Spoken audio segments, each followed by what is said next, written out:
showing you the if statements for this graph. So here we have a list of age and then what their hours of sleep per night are. And then we're going to use this to determine what their grade is.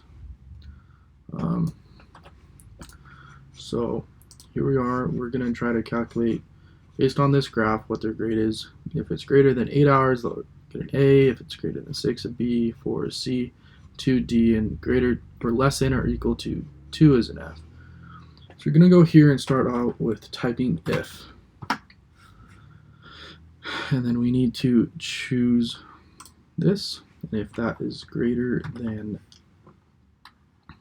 8, comma, then it will be an A. You need to lock that in place, so click F4, comma, and then if it's false, what do? We type another if statement.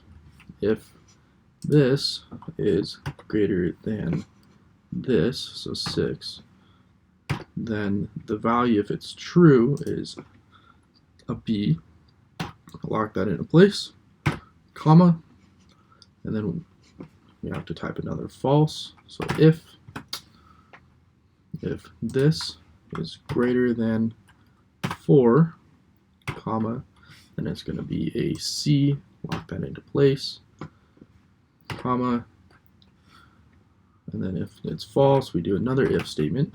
If this is greater than 2,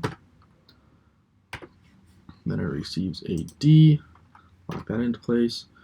And then if it's the value of false, if none of these other functions, these 4, don't work, then they receive an F. So instead of typing another if statement, we can just type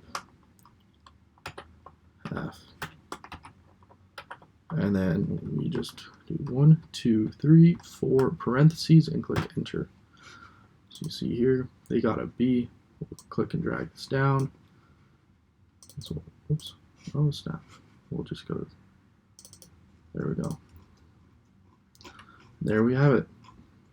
So you can see everyone on this list got either an A or B grade, A, B, or C grade. And that is just using the if function. So if we go into here and change this one, instead of a 7, we do a 2, enter, they automatically receive an F.